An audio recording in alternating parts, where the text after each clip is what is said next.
They should be the most innocent members of society. But children can be capable of the most sadistic, premeditated, and brutal murders. They beat him and hit him with a bottle. One of them stabbed Jay straight through the heart. What drives these kids to kill men, women, friends, family? She was determined that her mother had to die. Even their teachers. This was the first occasion upon which a teacher had been killed in class in the course of conducting a lesson. Could they be born evil? He did have a weird, dark sense of humour. He was a little bit different to most of the other kids. He was aggressive, threatening and dangerous. Or are they victims of their environment? There was a lot of gangs, there was a lot of violence, a lot of drug abusers. With exceptional access to real police tapes.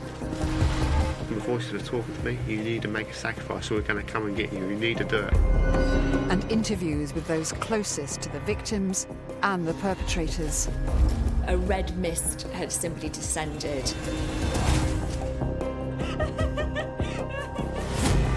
We reveal what made them such savage killers.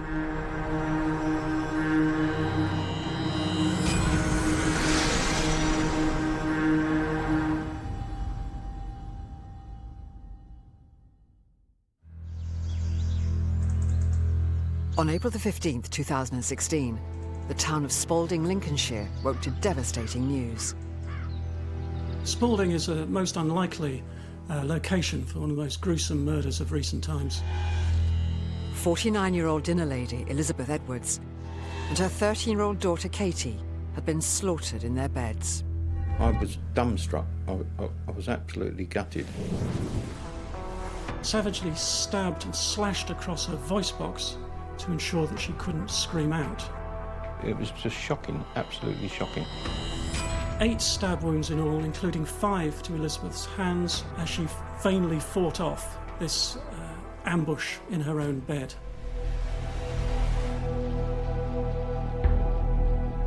The news that would shock the nation was that the murders were committed by 2 14-year-olds, making them Britain's youngest ever double murderers.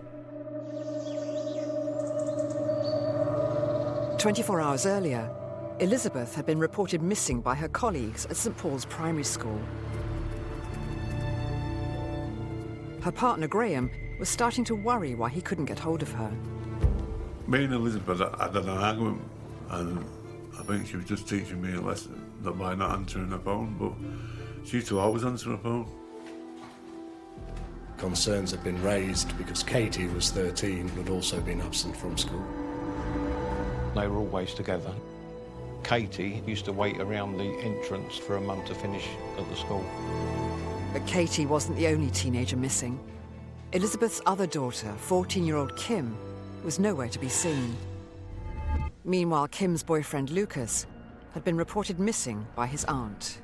Neither Lucas or Kim had attended school, either on that Friday or the Thursday. The outside world were wondering where Elizabeth was. Attempts to reach the missing family from neighbours, relatives and police went unanswered in the afternoon and evening. With concern rapidly mounting for Elizabeth and the 3 missing teenagers, police returned early the next morning and forced entry to the property. Police broke in through a downstairs window. Upstairs, police found a horrendous scene. Blood all over the bedding, all over the walls. 2 dead bodies, left exactly as they had laid for 2 days.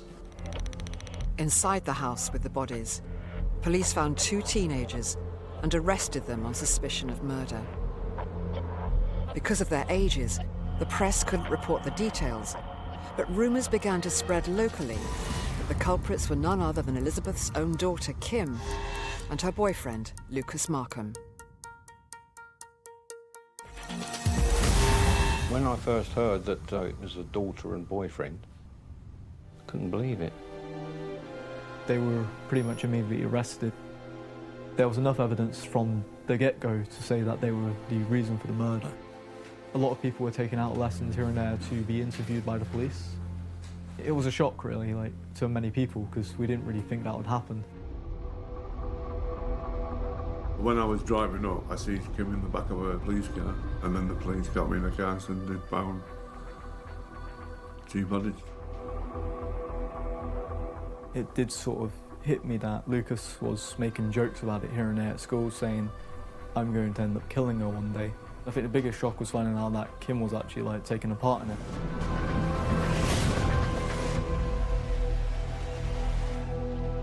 The Edwards family was outwardly a nice, convivial little family of mother and 2 daughters, but unknown to neighbours, Kim had been driven by the most appalling sense of hatred towards her mother and sense of alienation from her part in the family. Everyone speculates that it was jealousy. She was jealous of her sister Katie. But when I was seeing Elizabeth, if I bought them something, they both got the same. Kim puts it down that Katie was her mum's favourite, but I didn't see that.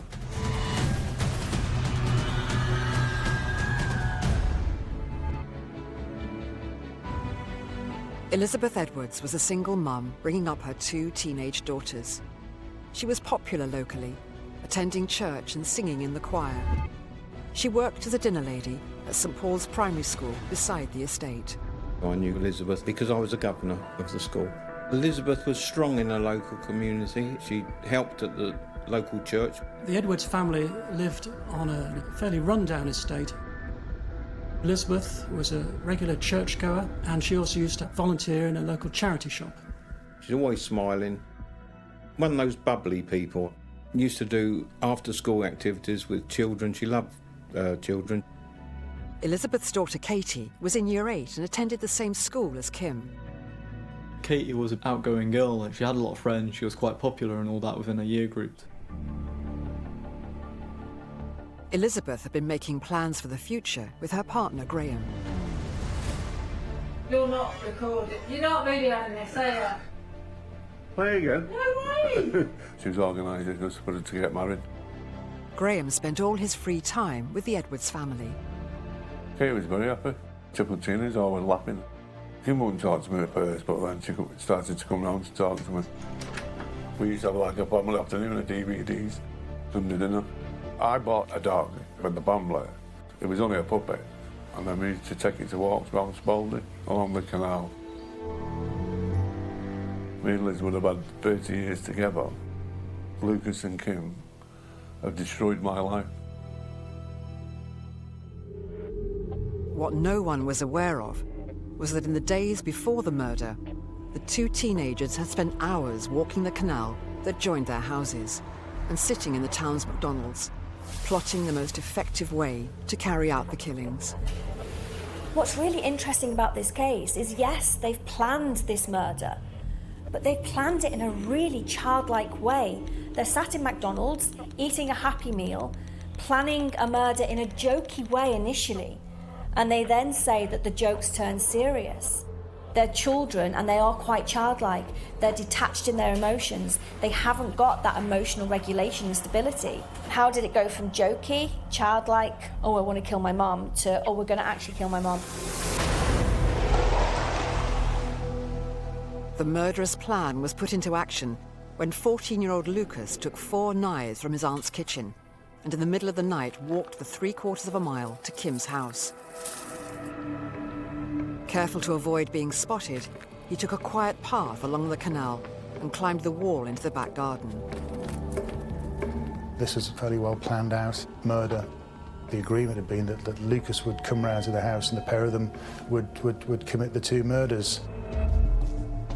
She let him in through a first-floor window, and he crept into her sleeping mother's room, where he slashed her neck and smothered her with a pillow. Having carried out that savage attack, Lucas then moved into Katie's bedroom and attacked her in a similar fashion, slashing across her throat as well. She could only cry out, "I can't," and then couldn't get the words "breathe" out because her voice box had been slashed to ribbons. two teenagers then had a bath together and went downstairs to watch television. And beneath the duvet, they watched their favourite vampire romances, the Twilight films.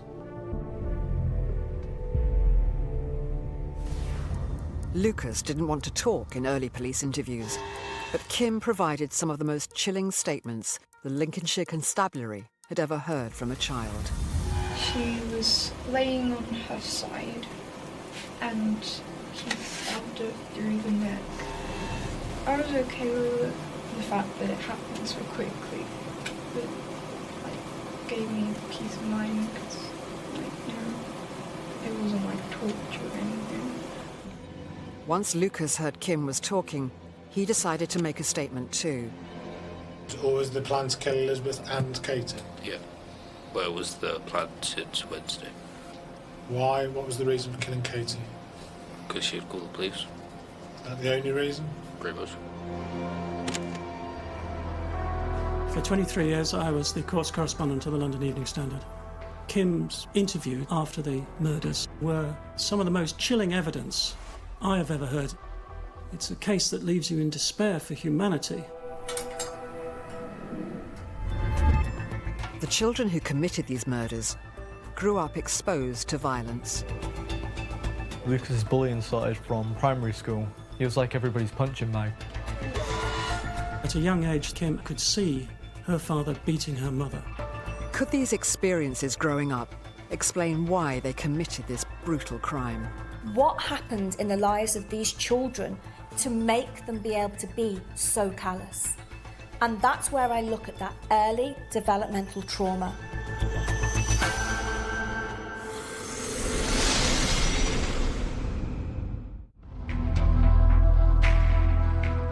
Spalding, Lincolnshire, home to besotted teenage couple Kim Edwards and Lucas Markham. What was once a thriving market town is now reliant on seasonal agricultural work. School friend Adam Free used to live a few hundred yards away from Kim Edwards. I lived on the Royce Road estate, was what we called it back in Spalding. Kim Edwards used to live there as well, and it was a bit of a violent estate really. There was a few gangs over there was a lot of violence, a lot of drug abusers. I remember some break-ins happened with some of the old people. The brutal murder of Elizabeth and Katie wasn't the first time police had attended a suspicious death on the teenagers' doorstep. 10 months earlier, another murder investigation had shocked the community to the core. Most people were absolutely gobsmacked that another happening was so close to the one before. I'm a counsellor for St Paul's ward, and people phone me to find out if they were safe in their houses. That murder happened yards from Kim's house. It was a tough part of town to grow up in for both the future killers. But Kim had also been exposed to violence as an infant. Could that have had an effect on her emotional development? Kim came from a broken home, a father who was violent towards her mother, and at a young age that she could see her father beating her mother.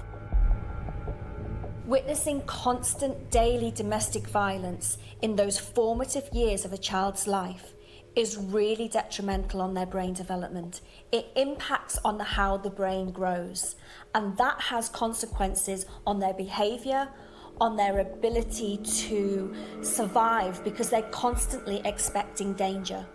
And this is what Kim Edwards was experiencing in those early years of her life, which will have had an impact on how she viewed relationships. Elizabeth Edwards had begun to rebuild her life as a single parent in Spalding, Lincolnshire, with her two young daughters, Kim and Katie. Until one event was to cause a lasting scar in the heart of the family. She slapped Kim over something I don't know why she never went into it. There was a family row, and Elizabeth lost control and struck Kim. Kim immediately went to social services, and she and Katie were taken away from Elizabeth. By the end of the year, matters had been resolved and they were returned to the mother. I don't think Kim never forgive her for that. Work has to be done to repair that potential damage between the child and their parent. Domestic abuse has a detrimental impact on everybody involved. In the years that followed, Elizabeth worked hard to bring stability to her children. Elizabeth took Kim and Katie away from Scotland all the way down to Spalding to set up a new, happier life. They moved into a house on Dawson Avenue, a quiet cul-de-sac. But Kim still held on to that grudge against her mother, later telling police, ever since, I was young, I've never got on with my mum. I knew that she favoured my sister more than me. And even though she said that she didn't, I knew that she was lying. Probably most families have some element of sibling rivalry, but it doesn't lead to absolutely devastating consequences like in this case. The boy who was to become Kim's partner in crime had experienced an equally troubled past. Lucas Markham was born in Peterborough, 20 miles from Spalding. Lucas was brought up in an abusive household. He also suffered, at the age of 4, a heartbreak and seriously emotionally disturbing loss of his mother to leukemia. After his mother's death, Lucas spent time in and out of care before being taken in by his extended family. He lived with his auntie. I was told that his dad was an alcoholic and lived in Peterborough. Lucas was to tell psychiatrists after the trial that he'd been a victim of an abusive family. He had moved between foster homes. There had always been a violent background.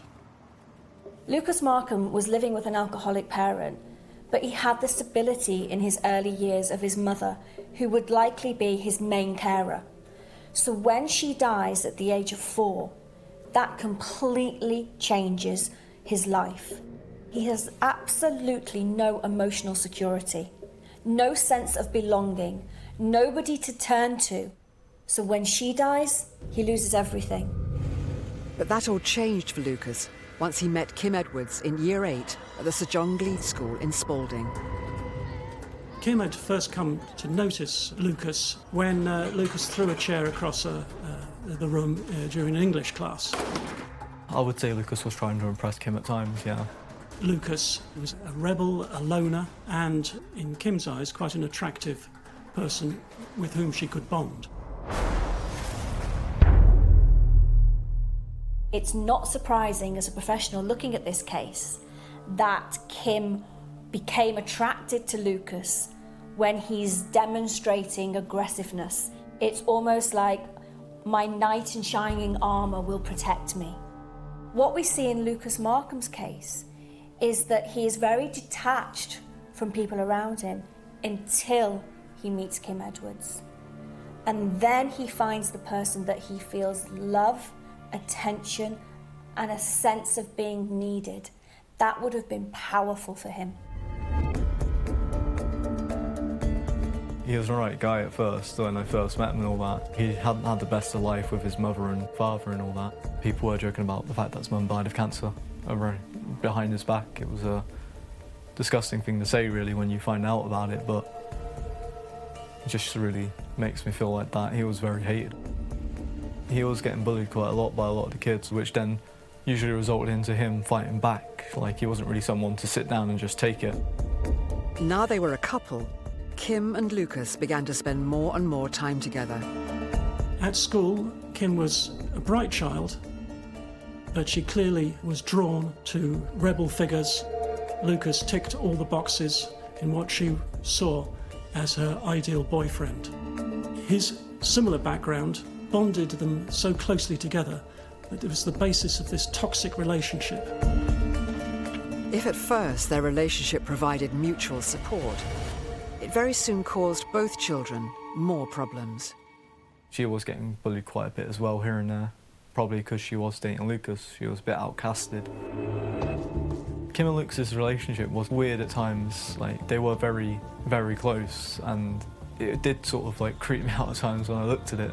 Like, two kids that just didn't really feel like they had anybody else, and, you know, they were always attached. Lucas became a frequent visitor to Dawson Avenue. But he didn't make a good impression on Elizabeth's partner, Graham. Lucas, I just didn't like him. It was his attitude towards people. Couldn't stand him. He was just, to me, a grotty little kid. A scruffy little kid. And he just wore the same clothes all the time and never washed. By the summer of 2015, Lucas's behaviour in school had deteriorated. Lucas was in a small little unit for people who just had a lot of behaviour issues, couldn't sit down in class, got into a lot of fights, or at one point it was for people who were getting bullied. There was quite a lot of people who were in there who were bullied. Elizabeth was growing concerned about the company her daughter was keeping. Well, I can gather she was scared to death of him. Because he had a bit of a bad temper on him. Kim's mum didn't agree of her relationship. Kim and Lucas's relationship was absolutely toxic. Those two saw themselves as them against the world. It was needy, it was controlling, it was the type of relationship that no 14-year-old should be in. They were completely wrapped up in each other and nobody else existed. The couple were so obsessed with each other that over the next few months, when events beyond their control conspired to split them up, their unhealthy relationship became a deadly one. The collective wisdom is that it would be highly unlikely that this would have occurred had the two not come together. They weren't capable of it on their own. If they weren't a couple, they would have never murdered anybody. There was a toxic relationship that turned them, like Myra Hindley and Ian Brady, into a lethal combination that would kill in the most shocking manner.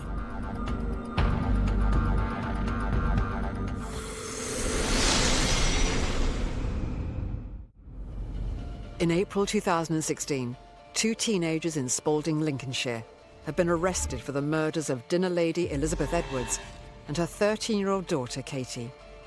Apprehended at the scene were Elizabeth's other daughter, Kim, and her boyfriend, Lucas Markham. What events could possibly have occurred in the teenagers' lives to lead them to become the youngest double murderers in UK history? Basically, me and Kim, like, she knows he hit her mum, and I said I wish I could kill her, and she said yeah, and she thought I was joking, but I was being serious. Then she realised I was being serious, so she started being serious. Kim and Elizabeth had a difficult relationship, and it was now exacerbated by constant arguments over Kim's boyfriend, Lucas Markham.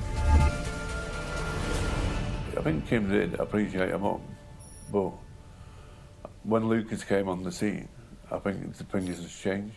Elizabeth saw exactly what Lucas was and rightly believed that he was an extremely bad influence. She thought that Lucas was a bad influence on her, but really I feel like they were a bad influence on each other. Court documents later noted that the pair were clearly besotted with each other and that the relationship had become sexual. Elizabeth did her best, tried to split them up, which of course increased the hatred that Kim had. With her daughter refusing to stop seeing Lucas, Elizabeth took the drastic step in October 2015 of banning him from the family's home. But the plan backfired. Kim and Lucas ran away together and lived in a tent in local woods for 6 days before they were found. It was one of the biggest jokes inside of school. There was a lot of rumours spreading like, oh, they're going to get Kim's going to get pregnant and, you know, they're going to do loads of weird stuff or they're just not going to come back. They saw each other as a kind of Bonnie and Clyde. That they have no one else, they're loners, but they have themselves. After sleeping rough for nearly a week, the couple were recognised in town and returned to their homes. Kim became more troubled. She did look a bit upset at times. Like, later on I found out she was self-harming and that. In early 2016, she reached out to a teacher, writing, "I have tried to remain strong, but I can't fight anymore. Now I feel that death is the only way." I feel like it was just because she was with Lucas at one point. And, you know, I guess she just got a bit depressed. Kim's teacher referred her to the Children and Adolescent Mental Health Service. But after being assessed, Kim was considered low risk. Her fragile state of mind wasn't helped when, in March 2016, Lucas was finally permanently excluded from the school in Spalding and sent away to Boston, an hour-and-a-half bus ride away. Only able to see him in the evenings, and now alone at school, Kim was driven to despair. She even made a suicide attempt, taking an overdose of tablets and leaving a suicide note. I remember sitting in class and I just heard a few people joke about Kim trying to take her life, and I didn't really think it was anything big. I just thought they were just making jokes about it. Kim had to be hospitalised for 2 days. She was self-harming. There was a suicide attempt. They were both in need of emotional regulation and support, and those opportunities were missed. Kim was released from hospital, but the couple continued to refuse their family's demands to stop seeing each other. When she discovered her possessions had been removed from her bedroom and given to her younger sister Katie as a punishment, it was the final straw. Kim and Lucas made the decision that the one person standing in their way was Kim's mum, Elizabeth. The incident where her belongings are thrown out of her room and some of them are given to her sister Katie, who she already thinks gets more attention from her mother, is going to really annoy and hurt her at a point where she's already feeling vulnerable. So all those triggers are being set off at once. The hatred for her sister because she gets more attention, the hatred for her mother because she hates Lucas, and the fact that everybody is trying to split them up.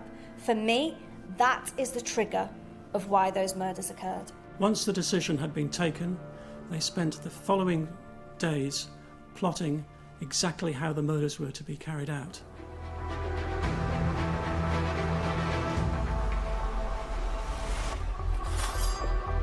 The plan had been for Lucas to steal knives from his aunt's kitchen, walk the mile along the canal that joined their houses, and signal for Kim to let him in. But the first 2 times they tried, it didn't work out. Lucas hadn't been able to gain entry. I think one occasion Kim was asleep, and on the second occasion hadn't been able to get in. I find it really difficult to understand how, when planning to murder your mother and your sister, you could fall asleep on the nights that it's arranged for. I believe that she was having elements of doubt. After 2 failed attempts, the couple met up and decided to try again. So now they feel that they can't get out of this, because if they get out of it, they won't be together. So it's either continue with this course of action or their relationship is going to be over. So when it came down to that 3rd night, it almost had to occur. On April the 13th, Lucas returned to Dawson Avenue for the 3rd time. The plan was brutal as it was simple. Lucas brought with him 4 knives. He was to tap 3 times on the bathroom window. He would then be let in by Kim, and they then set about the murder. Stuart Wilde was one of the first to talk to the young killers after their arrest. It was a Friday afternoon.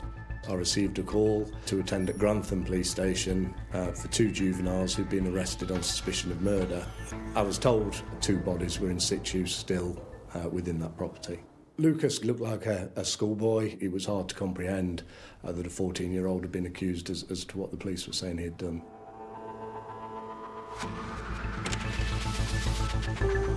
She looks out the window, sees me there, she waves, I put my thumbs up, and then she goes to the bathroom window.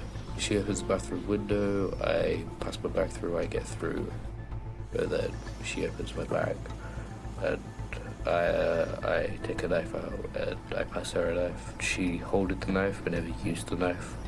Then I went into her mum's room, stabbed her in the neck where she was asleep on her side, and smothered her face with a pillow. Before Kim was appointed her own counsel, Stuart Wilde represented the 14-year-old when she was first questioned by police. I I went into the room to see what was going on because I heard like noises and stuff. So I just wanted to check if he was okay. He was on top of her with a pillow over her head. I thought I heard her say, "Get off me." After about 10 minutes of Lucas putting his weight on her, she was dead. Kim told the police the original plan had been for her to murder her sister Katie, but when she couldn't go through with it, Lucas took over. She's not concerned about the fact that her mother and sister are murdered. She's more concerned about what's happening to her boyfriend, and that further gives evidence to that toxic relationship. I went into Katie's room, which is the same room as Kim's, and I thought I stabbed her, but I'm not 100% sure if it was like her on the mattress, and then I swallowed her face with a pillow too. She asked if she struggled to get it, I said no, and like if it happened, I said yeah. Then she said, so like take your clothes off because they're covered in blood, and I did, and then we ran a bath and had a bath together just because we were both dirty, because she helped take the blood off my face and take my shirt off because I thought I did have any blood on the shirt because I was going to use that shirt again. That turned out that I did. Having committed this terrible crime, the two settled under a duvet in the living room, ate ice cream, and watched films. Perhaps the most shocking element of the entire double murders, on top of the savagery of the attack, was their emotionless and cold response. When the police turned up at the house, they entered the living room to see the two teenagers under the duvet on the mattress. One police officer asked Lucas where Elizabeth was. Coldly and staring him straight in the eye, he replied, "Go upstairs and look."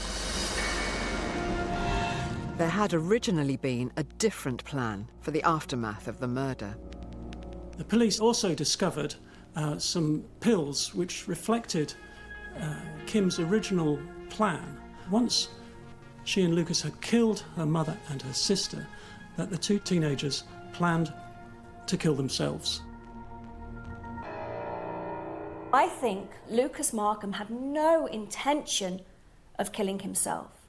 So they became entwined in each other's company following the murders and almost forgot what had occurred because they were so caught up in each other.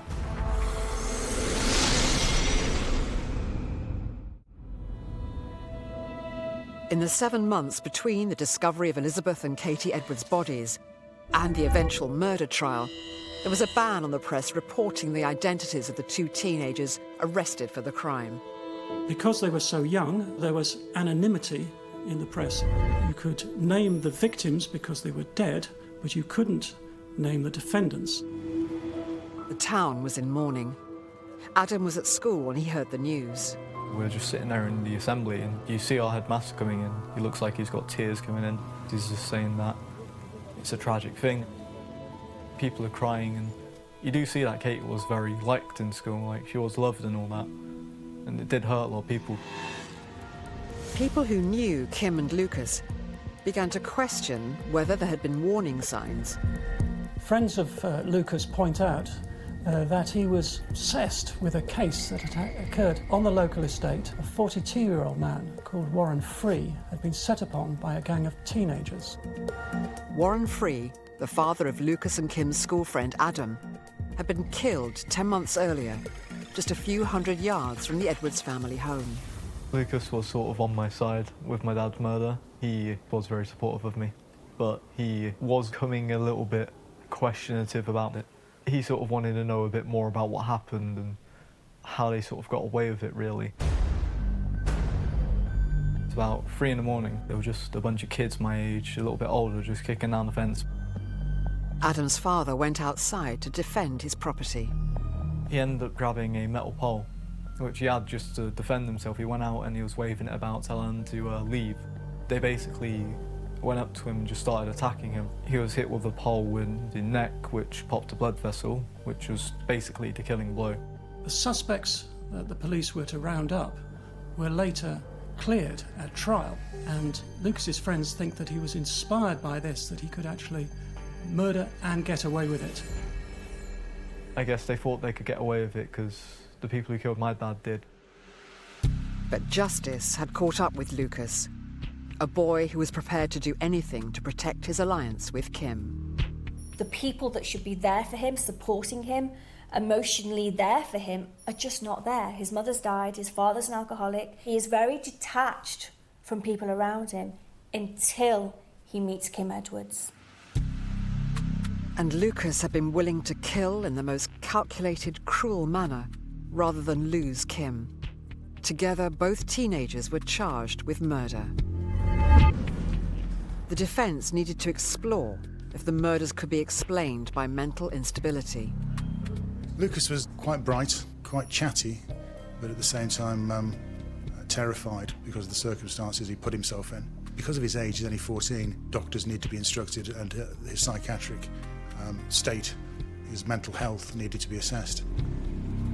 If either Kim or Lucas could prove that they had psychological issues which were partly to blame for their actions, they could plead not guilty to murder, but guilty of manslaughter by diminished responsibility, which carries a lesser punishment. But no diagnosis to support such a claim could be found for Lucas, and the day before he would have gone on trial, that defence was abandoned. Lucas initially pleaded guilty to manslaughter. He then changed his plea to murder.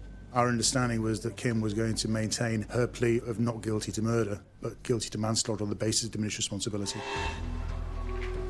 With Lucas pleading guilty, he had no trial, so in October 2016, Kim Edwards stood alone in the dock at Nottingham Crown Court and pleaded not guilty to murder. She says that she was suffering from mental illness and that affected why she committed murder.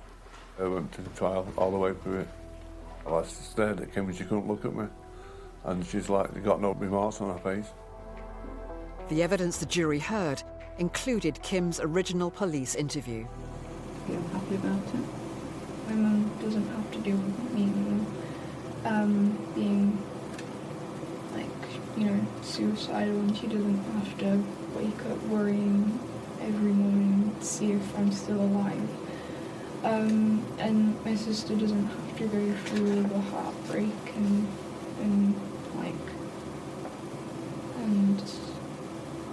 all the emotions and stuff. This is a troubled young girl. So she will justify her negative behaviour at police interview by putting herself into the victim mode. Where did you think up to kill your family, to stab them in the throat, to have a bath afterwards, to commit suicide afterwards? Where's all this come from? It just went general oratory, because the voice box, the stabbing in the throat, the bath because of the dog, so she wouldn't smell the blood and because I don't like to smell blood.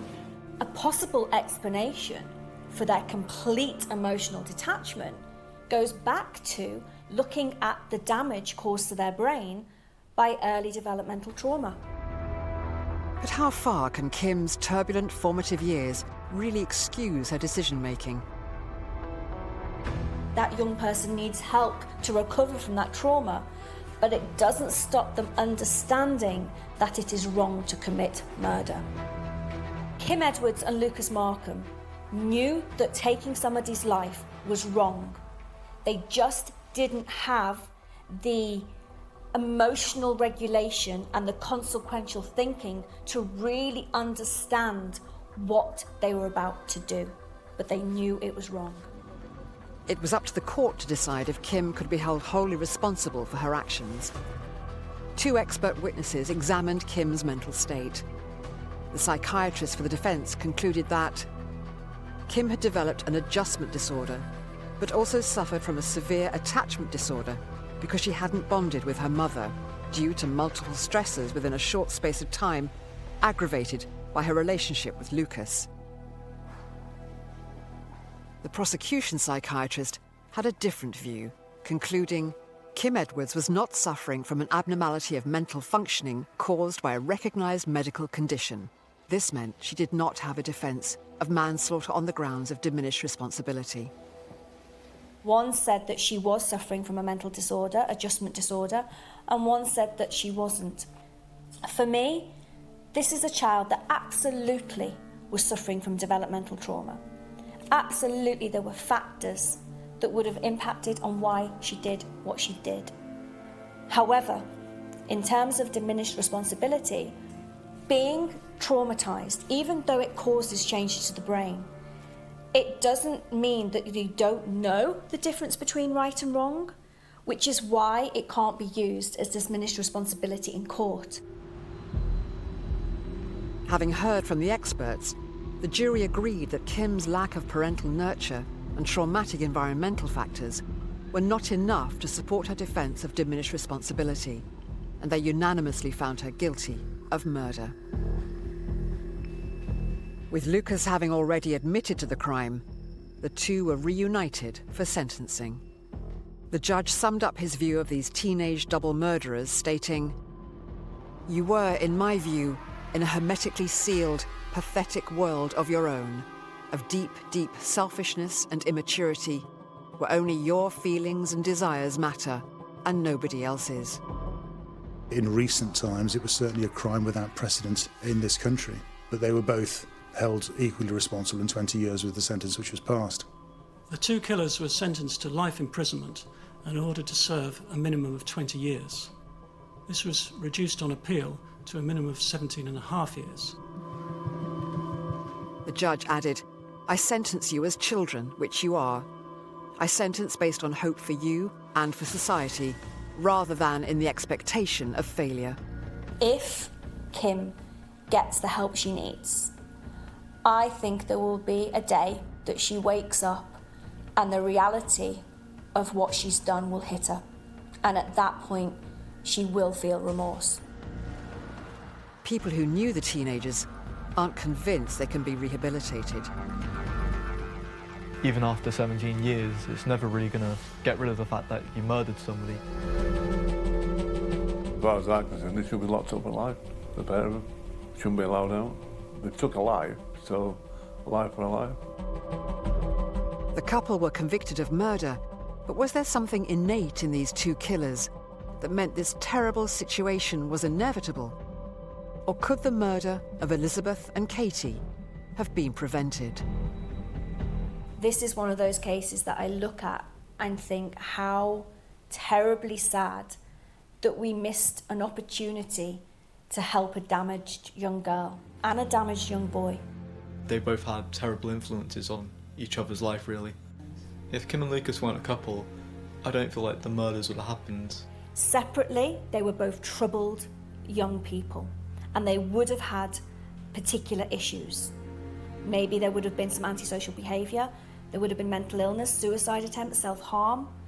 But together, the joining of that relationship is what created that toxic, aggressive and violent and murderous couple.